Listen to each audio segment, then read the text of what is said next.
Welcome to the show. I'm your host, Dr. Mike Wall. Well, have you ever wondered why some people just seem to cope with stress better or are able to rebound after a stressful event that may send some of us spinning? Well, surprisingly, you can train this ability much like we can train for a marathon, except in this case, it's the marathon of life. So today we're chatting with an expert who's been able to uncover many of these secrets to high performance. Marc is founder of Behind the Human, a podcast that explores the stories and experiences of successful individuals in a variety of fields. Marc is a seasoned entrepreneur, podcast host, and author, and he has a passion for learning and sharing insights on what makes people successful. Now, he's interviewed hundreds of high-performing individuals, including business leaders, athletes, artists, and authors, to understand their journeys and distill their lessons into practical takeaways for listeners. So today we'll dive into Marc's own story, exploring the pivotal moments and choices that led him to where he is today. We'll also discuss the key themes and patterns he's observed in interviews and how we can apply these insights into our own lives. It's a toolbox we can all benefit from. So let's get to our interview with Marc. Hey, Marc, welcome to the show. Thanks, brother. I'm happy to be here. I already love your energy. I can't wait to record. Oh, daily. Listen, I'm looking forward to it too. This is a topic that I'm passionate about. I always love picking the brains of people who pick the brains of other people for a living Yes. And take their best information and share it with people. But for people that are listening who may not have come across you before, can you give me a bit about yourself and your background and how you kind of got into this field? Yeah, I mean, in short, I guess I'm just someone that is very curious and is a bit obsessed with good quality reflective questions. And I happen to somehow have stumbled upon making that my job to, study the minds of people that ask those questions and then curate them and put them together with mental fitness practices so that we can, at the beginning, just feel good, which I think we all deserve to feel good more days than not. And then, the byproduct of that as well, just be able to think clearly, make good decisions, and kind of like hear what's in the whispers, right? That's usually hidden when we're cluttered up with all this mental pollution and noise. But how I got into it is a little bit by accident. I mean, I never had any intention. When I was in university, podcasting didn't even exist, as I'm sure is the same thing for you. Had no desire to obviously create a show or anything like that. Had no desire to write a book on this topic, and had no idea that this would be the path. But I kind of landed into this space by accident because I did spend about a decade in the corporate world in sales and then primarily product management. And throughout that career, I started reading and learning about other, motivational humans, people that were known for, doing good thinking, putting great work out into this world. And it honestly, it didn't take very long to realize that they were all asking really good, high quality, reflective questions along their journey and their path. And that led me into a journaling practice that I've had for about probably 15 years now.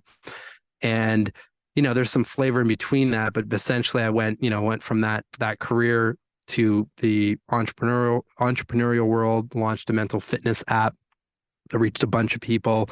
And, really that's catapulted me into this space.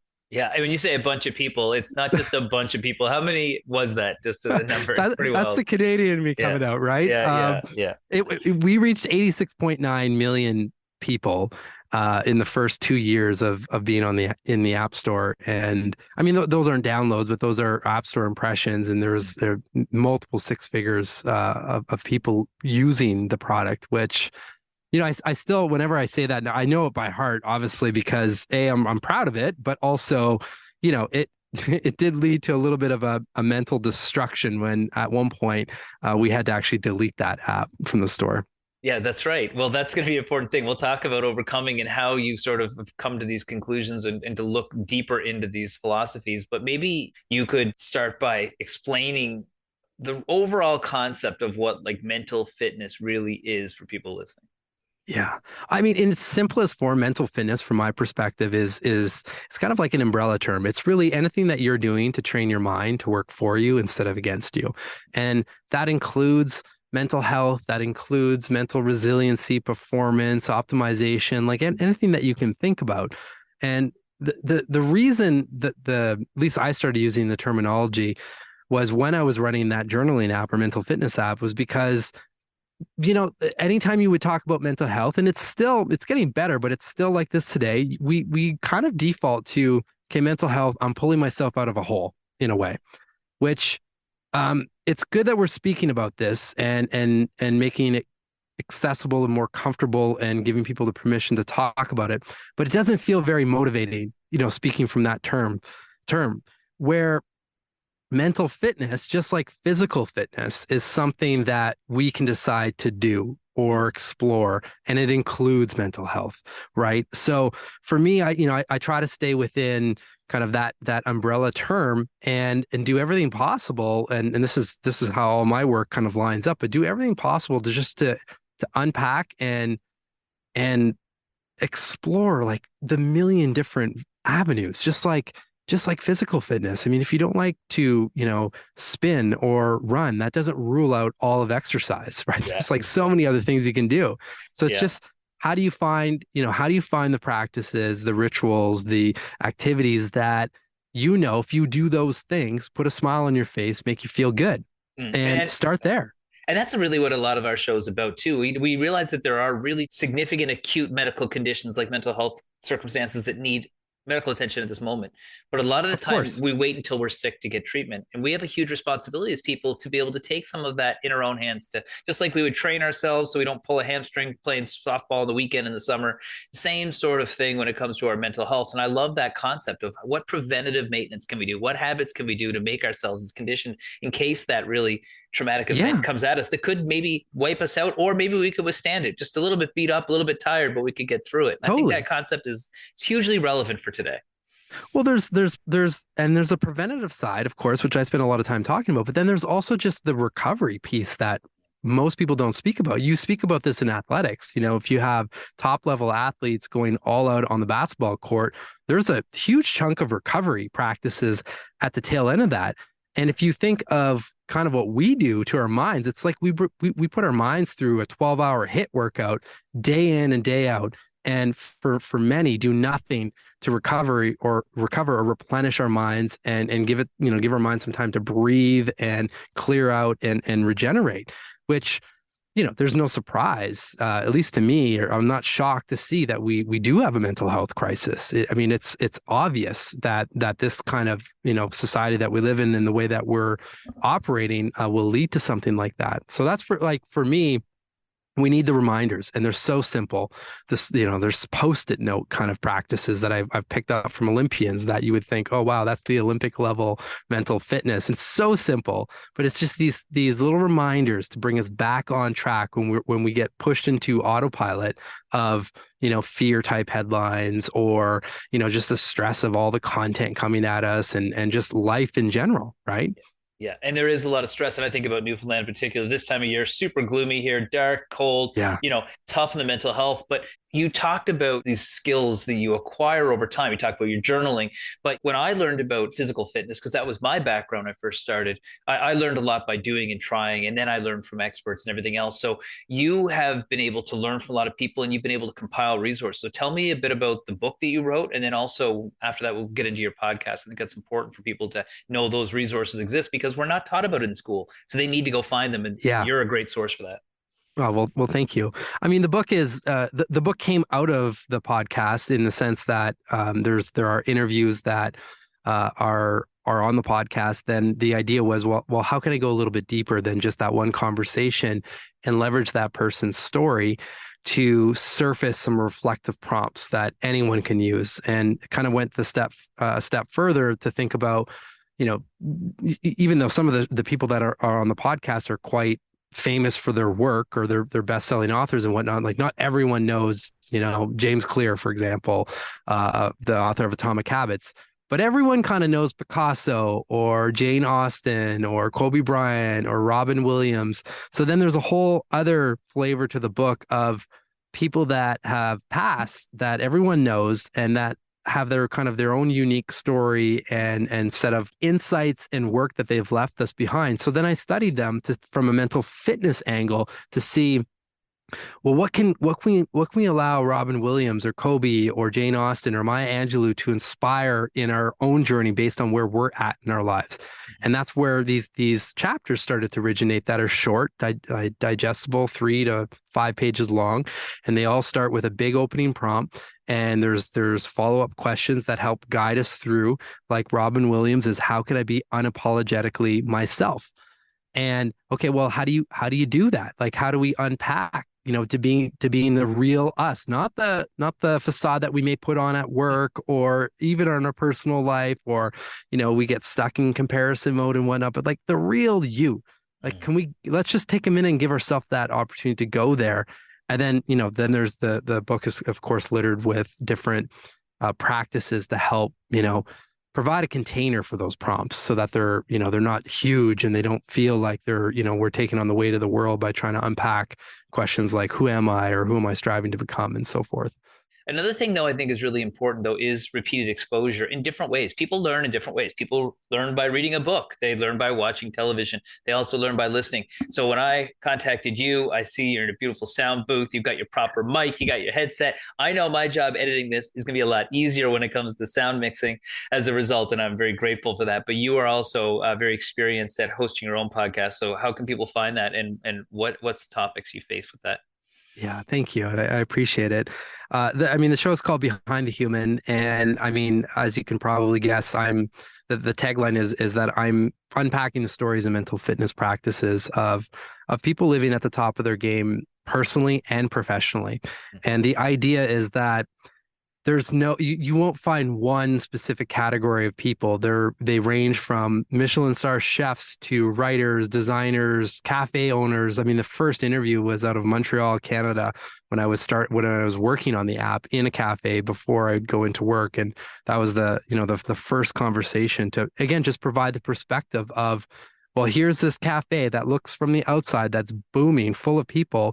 But when I'm having the conversation with the owner, he's stressed about making payroll. So what are you doing then to release that pressure? So it's conversations like that I like to think that are relatable to anyone. Just as important as what is it? What is it not? What are the misconceptions associated with mental fitness? Because I'm guessing there's a lot more than we think. Well, the biggest one that I come up against is that it's hard and it's something that, I have to completely blow up my current routine or rituals to actually incorporate, where it couldn't be farther from the truth. I mean, of course, it's like anything. You can go to that extreme, just like for physical fitness. You can decide today that, okay, I'm going to run a marathon and I'm going to start with, an hour and a half run, which is probably not advisable if you haven't ran before. You've got to work your way up to that.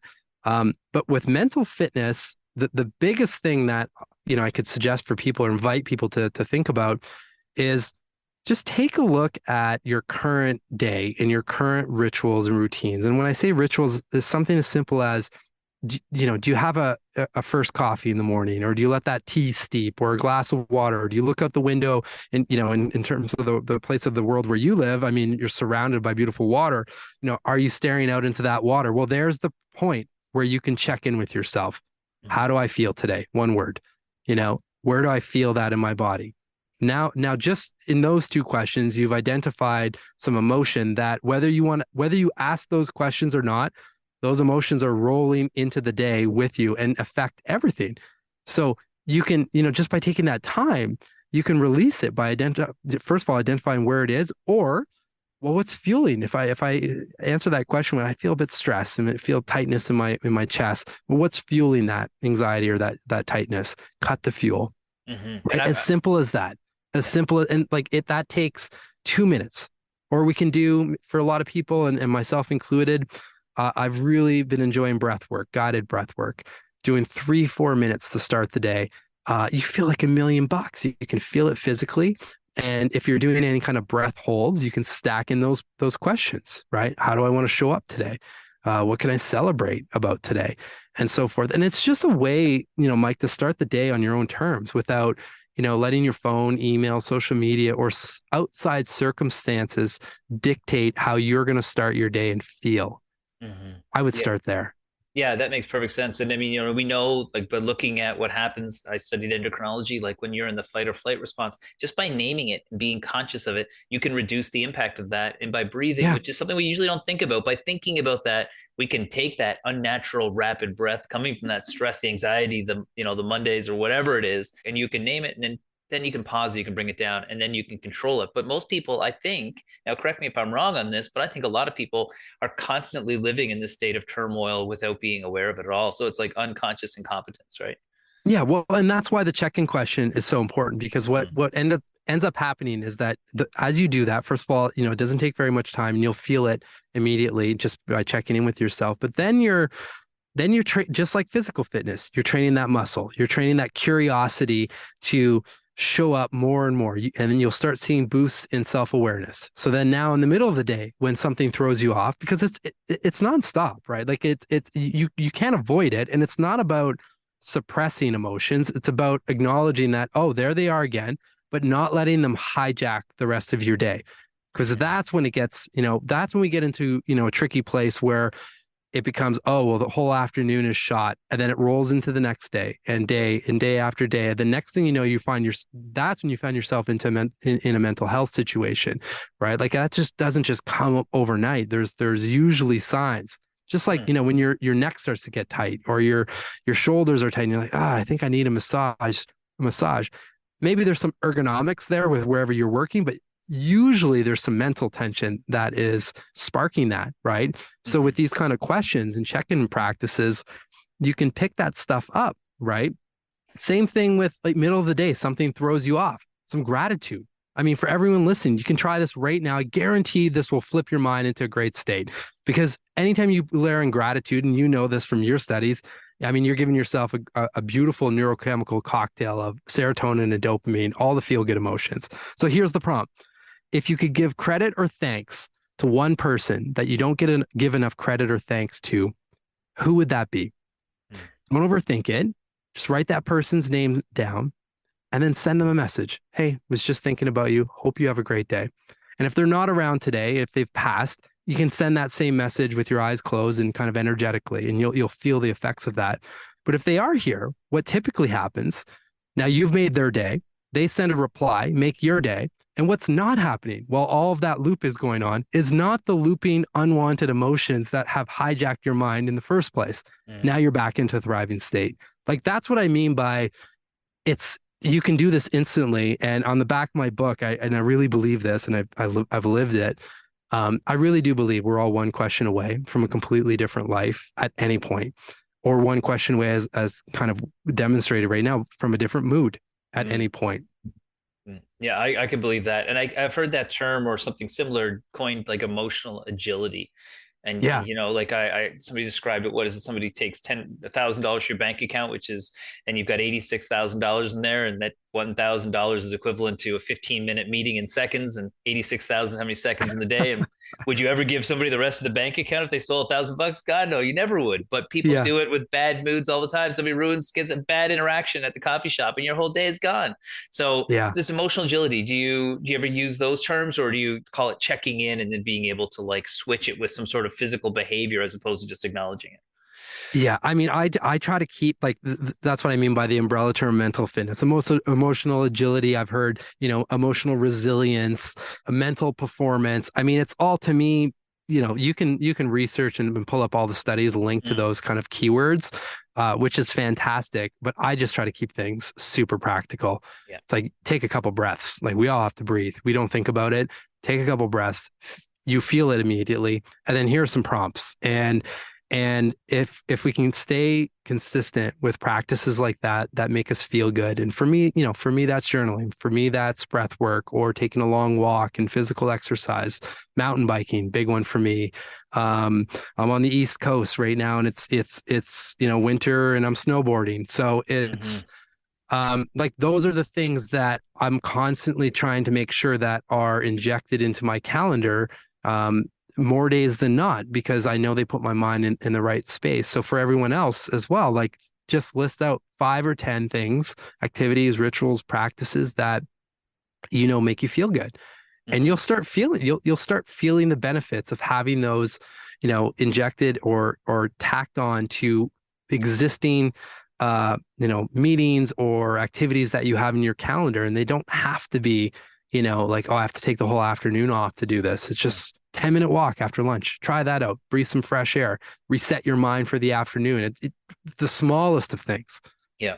And I think that's really important. It's sort of like exercise is universally good for people as long as you're able to do it. And a lot of the time in the show, we might deal with a specific topic, a type of cancer, a type of medical condition.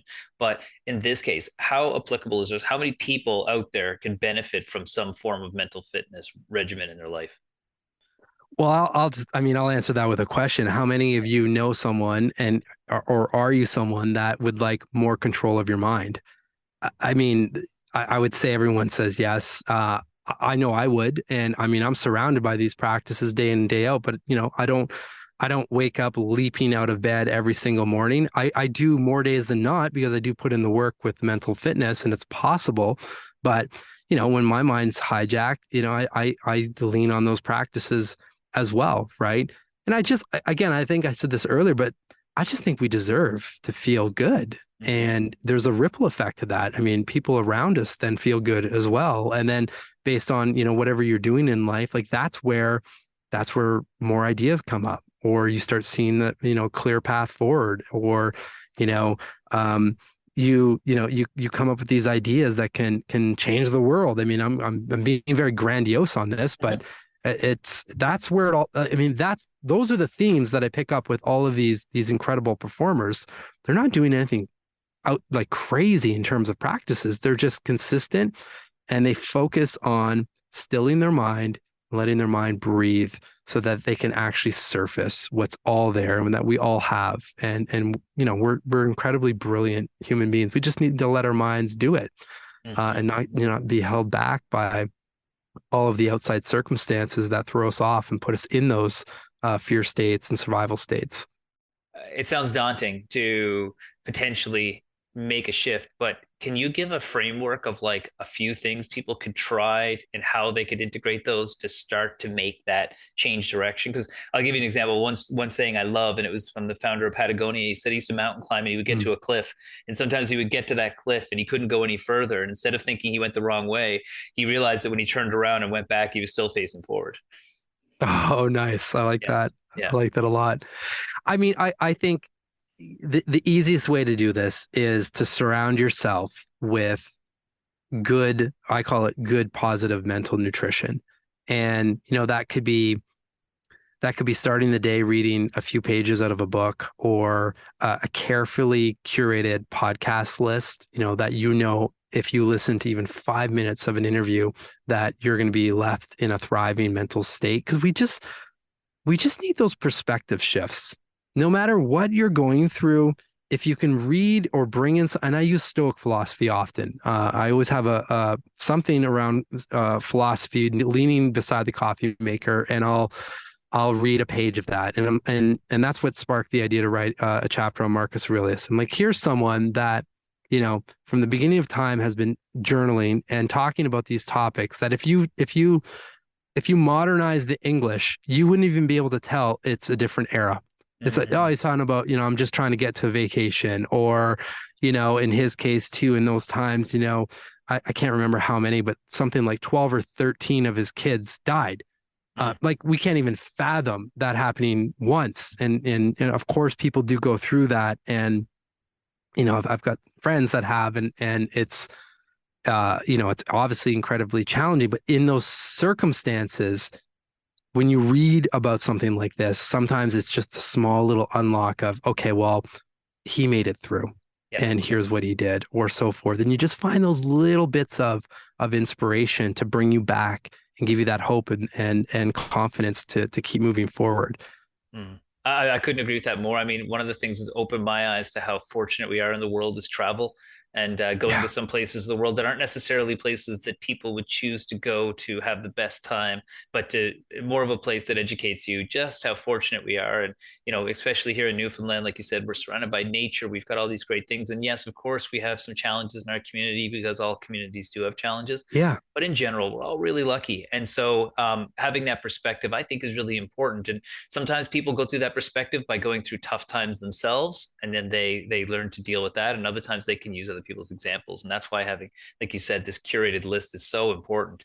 So if people are going to, improve their mental fitness, what should they be prioritizing throughout each day to make sure they stay on track?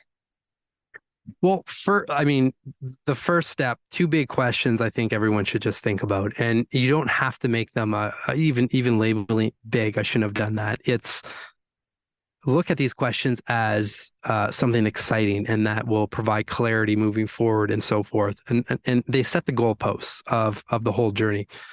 Who am I right now? Just get real clear, not titles, avoid the job titles and all that stuff. Just who are you, and that evolves over time. And then who am I striving to become, or who do I want to be? And not to say, again, no judgment, not to say that, oh, I'm so far from that place. I've messed up here, messed up there. It's not that. It's we're all striving to grow in some capacity. I think it's Tony Robbins that says this. The key to happiness is progress, is that sense and that feeling of making progress, whether that's with a project or with our lives themselves, right? So setting those posts, and then it's just an audit. Well, how far am I from that desired state? And does my calendar, do my habits and systems, like everything in between those 2 points, are those things supporting me to getting to that path or actually pushing me farther away?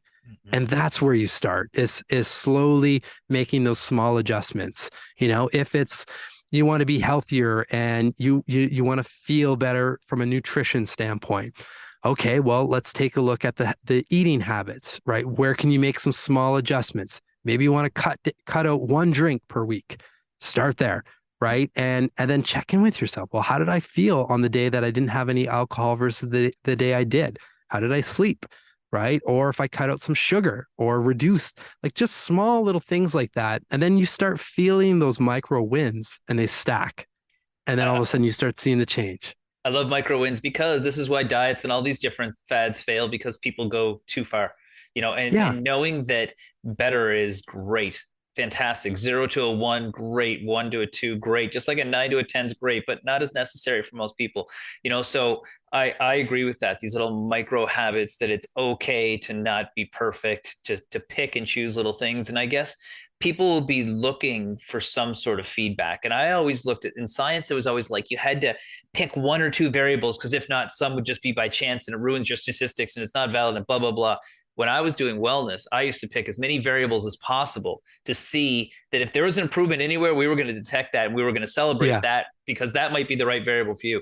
How do people chart their progress or see improvements? What are some experiences you've heard from people when they start to, like, oh my gosh, it's starting to work?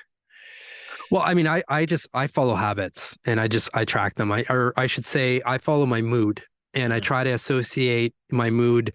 And it's not just once a day. I use a mood tracker. What is it called? I use an app at this point, but you can do this in so many different ways. Find something that works for you. I use Dailyo, which is the app, and I think I'm using a free version of that. But basically, what it allows you to do is chart your mood, but then associate it with you can set up your own categories. Like I have sleep, did I sleep well or poorly or whatever the case? Work tasks was, I know 100%, and I'll put this in my entry today. Any interview, whether it's me interviewing someone or I'm being interviewed, leaves me in a flow state and energized. So those days and those moments I know will energize me.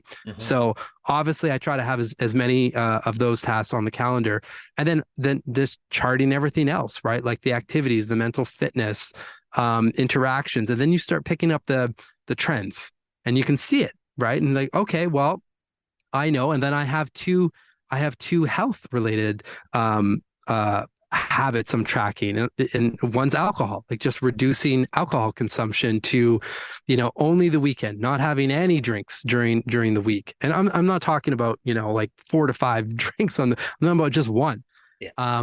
And just seeing the effects of that. And same thing with reducing any kind of uh, processed foods and whatnot, and just following that and seeing how that's affecting my mood. Like all of this stuff, regardless of what you track, it's data. Mm-hmm. And then with the data, then at least we know we can either make a decision or not, right? And ideally make the decision that leads us down the path of, again, where we're trying to go. And since we're clear on that by asking those "who are you" questions, Mm-hmm. then it's attached to something, right? And you can see those results and so forth. Plus, I'm biased with journaling, of course, but you see it on the page. Like I can see if I open up an old journal, or I use a whole bunch of different tools, journals, digital ones to print notebooks to whatever's in front of me and in the moment, to like margins of a book. But you go back and you can see what you've been surfacing or writing about, and maybe 6 months have passed. And you're like, wow, that's either wow, I'm still thinking about the same things, or the same things are bothering me, so that's a data point, or like, oh, I've really like that doesn't bother me anymore. I've processed that. You mentioned something that I think is really important, and I think that some people may have heard of it, but a lot of people may not have, and that's flow state. Because I'm a big believer in flow state, and I have had experiences with that before. So maybe I'll let you define it and tell people what it is. Yeah, well, I should reference if you really want to go deep, I did interview Stephen Kotler a couple times, who is well known in the flow state community and does a lot of research around this. But essentially, flow states in their simplest forms is it's basically those moments where it feels like time slows down or stops, and like you're just engrossed in whatever you're doing in all the right ways. You feel good. An hour feels like 3 minutes kind of thing, and you're just flowing. Mm-hmm. To kind of use a pun. Things start to happen. People show up. You see things that you don't normally see, and so forth. And usually, I mean, the ways that those states are most, I think, known or accessed are in some sort of physical exercise. It's like, when you're on that run and you have the idea that just surfaces, or big reason why I do everything possible at least once a week, even to pick up my son from school and we go to the ski hill, because the science does support like I'll go into flow state when snowboarding, that state. Flow states can also induce really nice creativity, and that creativity can last up to, I think it's 3 or 4 days post flow state. So, I mean, it's not just in the moment. I mean, you're getting that benefit. When I was writing the book, I especially when I felt like I was blocked, I mean, I would just stop, take a few breaths, and I'd go even 30 minutes, hit the hill. It seems like I was always doing this stuff in the winter, clearly. But if it was a Hey, summer, would have welcome to been mountain Canada. biking. Exactly. Yeah, Exactly. but like how good is that? Because when you go from another standpoint of work, okay, people are like, I don't have time to take 5 minutes to breathe. I don't have time to go for a walk in the outdoor park that's just close to my office.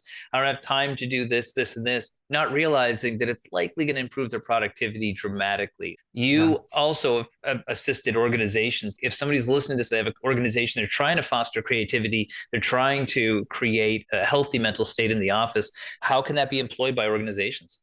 Yeah. Well, here's the blunt truth of it. I mean, as soon as our minds stop working, or if they're cluttered and just clogged up with a bunch of unwanted emotions and just looping, I mean, just ask yourself, like, are you able to surface your best ideas and thinking in those states, or make your best decisions?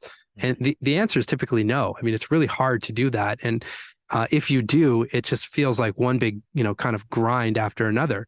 So often, in organizations, minds are tired, they're full, they're stressed, just with the work, but then you layer on everything that's happening outside of work as well, personally. So I'm obviously, again, biased with this, but if you put the attention on thriving minds, then with thriving minds, brands then thrive and companies then thrive. And people also have a good time doing it because they feel more connected with themselves, with their peers, and are just having a good time. And that's when things really start to shift and move.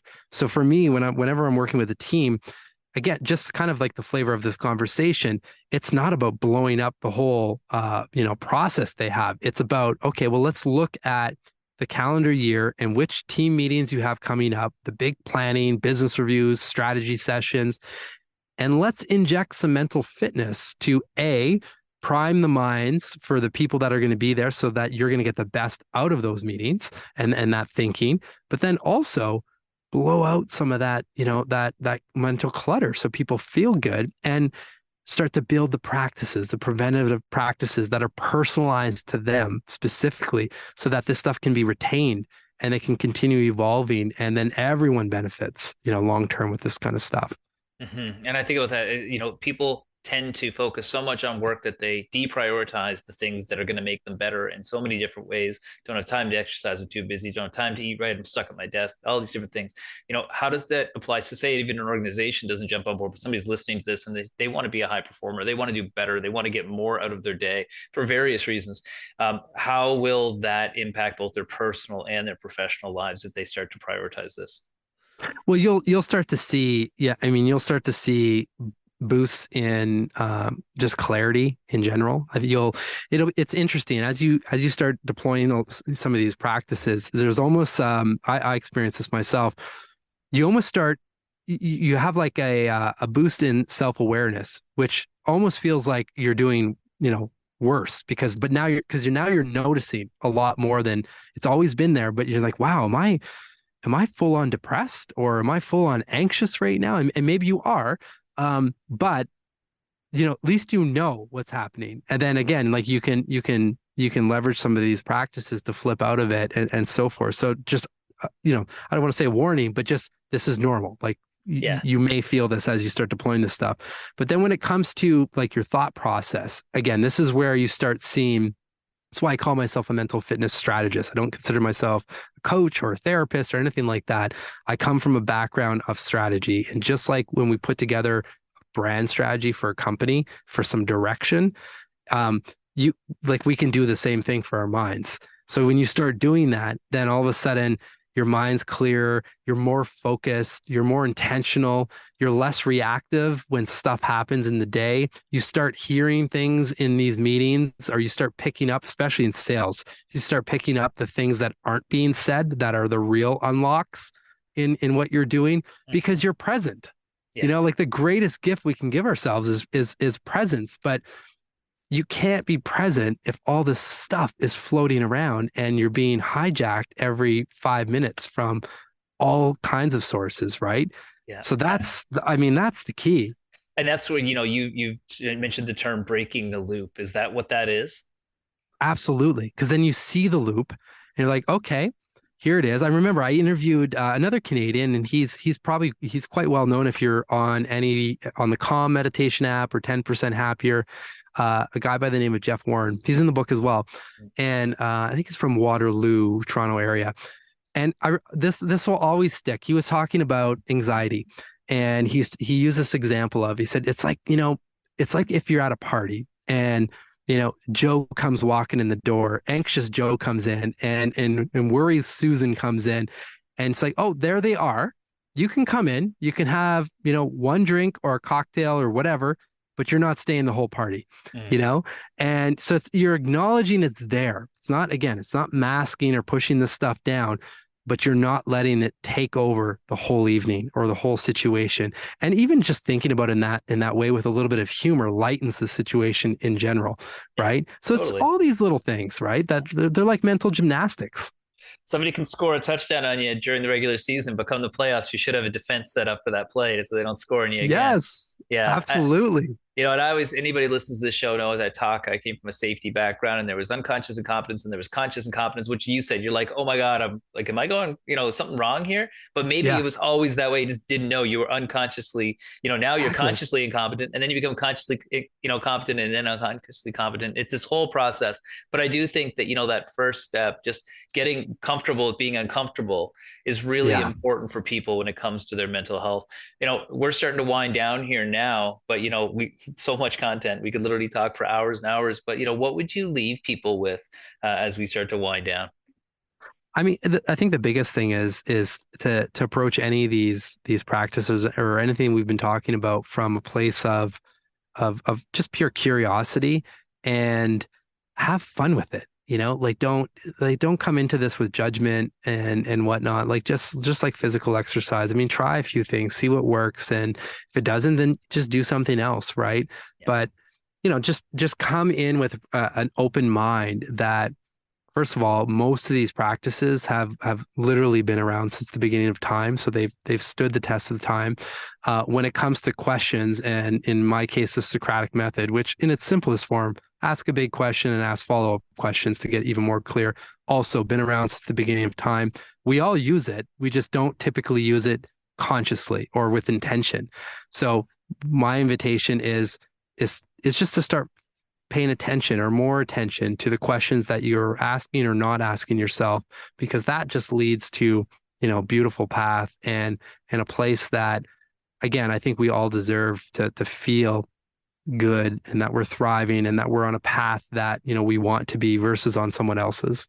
Mm-hmm. No, that's great. There's very, very good words of advice for people. And I think that, tools are also really important. So if people want to look up your podcast or find your book or reach out to you on your website, how can they get a hold of you? The simplest way is behindthehuman.com.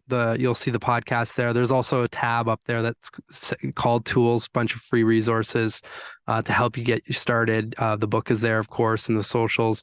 And I'm accessible. I mean, shoot a message on or tag me on the socials. Like, just drop a question that has been really impactful for you or helped you during a big life pivot or in, even the daily, your daily reflection. And I'll reshare all that because there's definitely someone on the other side that can benefit from a question that has helped you.